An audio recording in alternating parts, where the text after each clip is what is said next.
Hola y bienvenido a nuestro canal, gracias por estar aquí. Continuamos con nuestros trucos de Excel y estamos en nuestra sección de funciones de texto.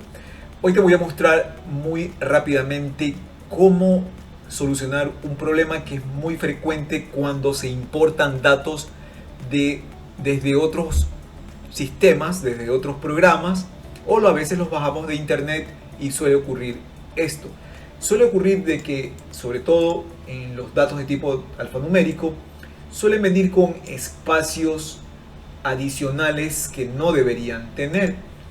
Existen varias maneras de corregir esto. Una es utilizando la función espacio, cuyo propósito es eliminar los espacios en blanco de las celdas. Es súper sencillo y rápido de hacer. Te voy a mostrar cómo. Comenzamos y ponemos igual y utilizamos la función espacio. Lo único que necesitamos es colocar la celda donde está el texto que queremos corregir. Cerramos paréntesis y le damos un enter. Como podemos ver, aquí entre D y chocolate había un espacio en blanco que se acaba de eliminar. Voy a copiar y vamos a ver que esta lista ya está correcta y no tiene todos estos errores. Súper rápido y súper sencillo de corregir. Yo a mí me he tocado varias ocasiones en algunos archivos que me han compartido que les ayude a corregir este problema. Pues esta es la manera de hacerlo, no tiene mucha ciencia. Y lo que tendríamos que hacer aquí para ya corregir finalmente la lista es simplemente sería seleccionar los datos.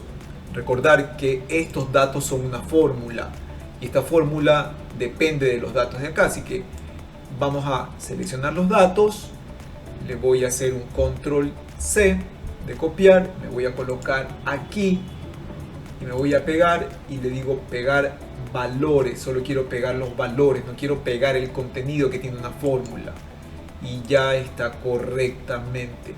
Así que finalmente lo que tocaría es simplemente eliminar esto. Y ya ahora sí tenemos nuestra lista perfecta, sin ningún problema. Gracias por visitar el canal, gracias por ver el video. Si te gustó, déjame un like, déjame un comentario, que eso me ayuda a seguir haciendo videos y a saber de que lo que estamos haciendo aquí es útil e interesante para ustedes, que son el público que realmente importa en este canal. Gracias por visitar el canal y nos vemos en el siguiente video. Chao, chao.